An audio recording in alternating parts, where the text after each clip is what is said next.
Sairam to all of you. Welcome to this session now of the study of D and F block elements in our periodic table.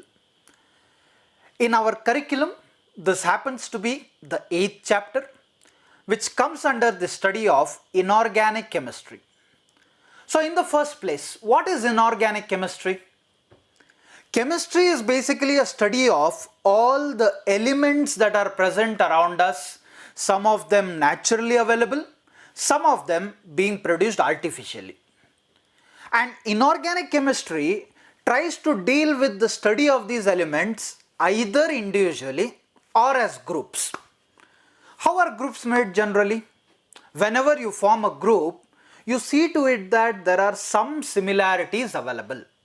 And same way, in the periodic table, which actually constitutes of all the possible elements, these elements are being divided into various types of groups. In the first year segments, we have studied about S block and P block. So now in the second years, we will study about the other two blocks that are available in our periodic table, which is nothing but D and F block elements. The moment we understand now that in the periodic table there is something called as S block, P block, D block and F block, where is it present? How is the grouping done? What are the bases for it to form certain groups? All those segments we will be studying now in this unit as well as in this chapter. So let us see some aspects of this, the position of this D and F block elements in this periodic table. So I have a small cutout of a periodic table available here, and when we see in this periodic table, there are different colors which are given for identification of various groups or elements. Just to have a revision of sorts, let us go back to what we have studied in the first year, where these horizontal systems were called as periods, and the vertical systems which are there were called as groups. So we can see in this periodic table that there are in total 18 groups which are available. 17 is here, the number, and the 18th one is the next one. There is some segment that is kept at the below. We have already seen in the first year parts that this part is called as the S block elements. These two, they come under S block. This entire segment comes under P block elements, group 13 to group 18.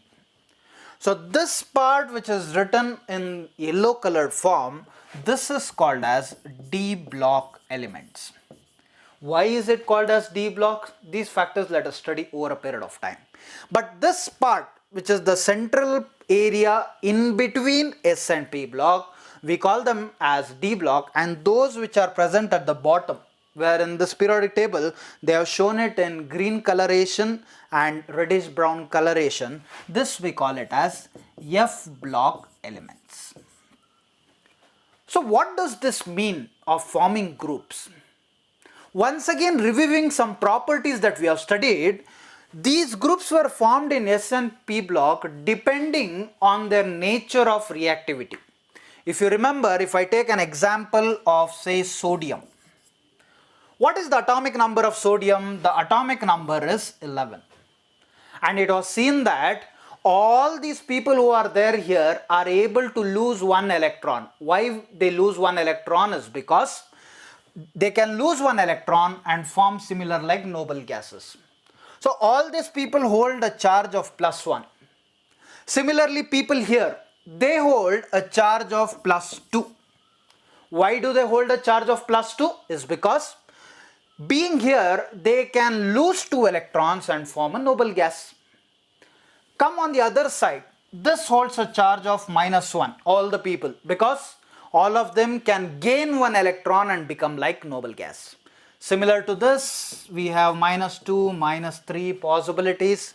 Here we can have +3 possibility, whereas these compounds generally tend to undergo covalent bonding. What do we mean by covalent bonding? Bonding by sharing of electrons. Whereas here, it is by direct transfer of electrons. So what about this case then? Now this segment which is there is totally in between. So what are the properties that we come across for these segments now? So let us study it in a little detail where when I consider only the presence of d block elements, I see that there is a continuity from say atomic number 21 to 30, 39 to 48 as such. But here there is a difference.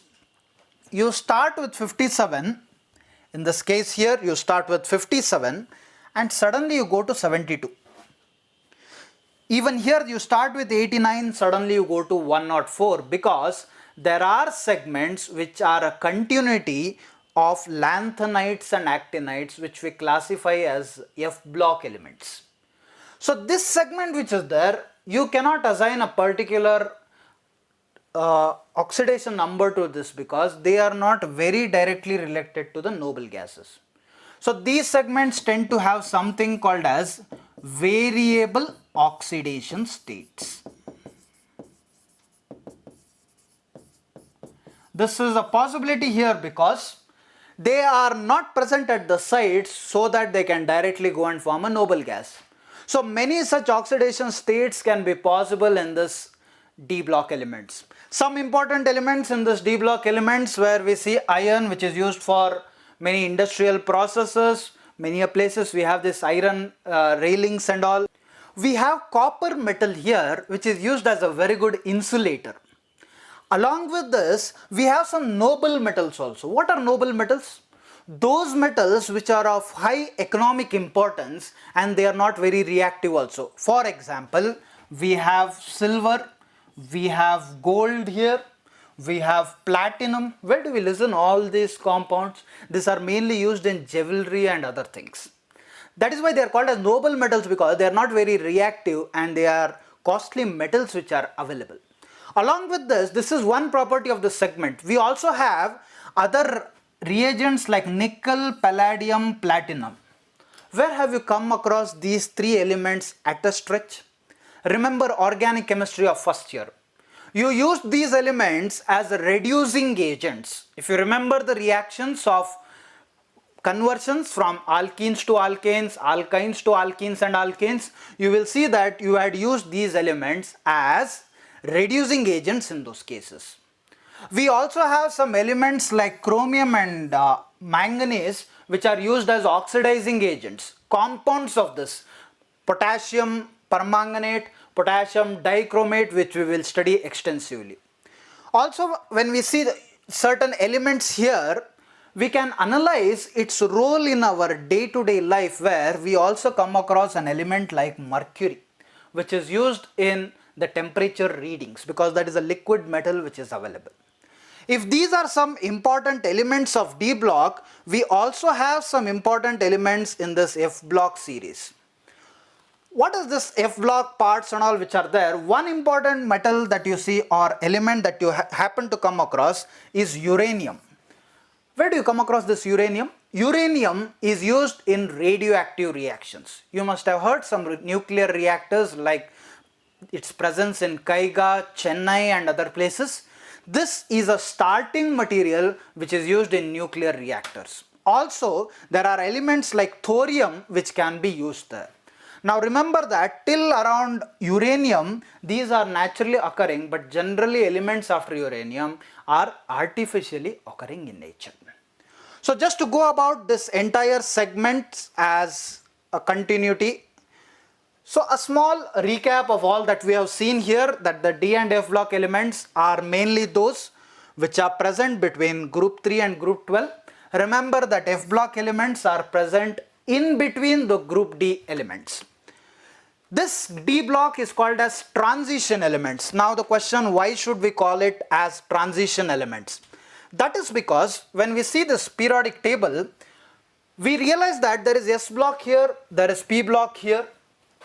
These are all metals, whereas these are non-metals. All these are gaseous in nature.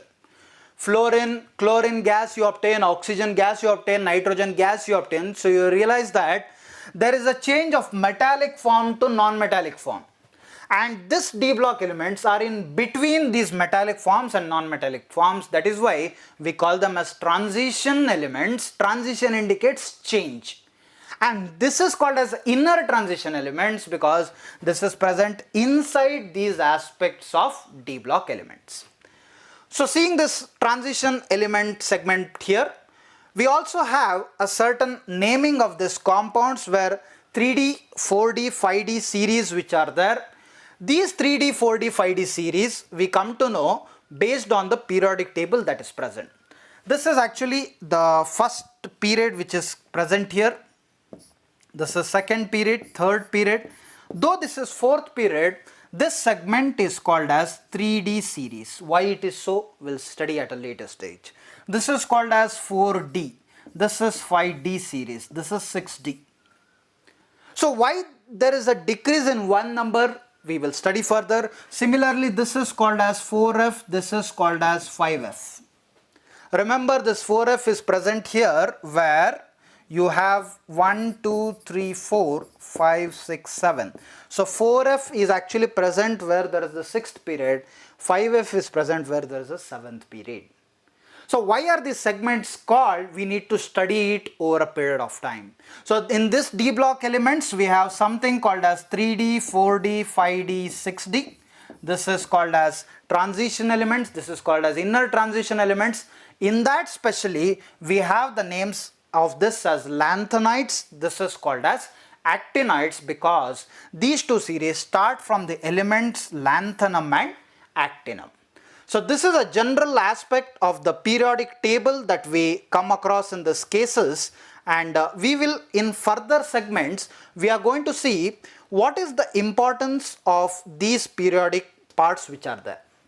Now in this, another aspect that we have to see is some of them have just been given in numbers. What does that indicate? Probably they are not yet found out. Very recently it has been told that we are able to get all the 118 elements, but still good amount of research is going on these elements to understand their properties and place them in this periodic table. So this is all we have for the starting segment of this introduction, where we will now start studying individual properties as we go about. Thank you very much. Sai Ram.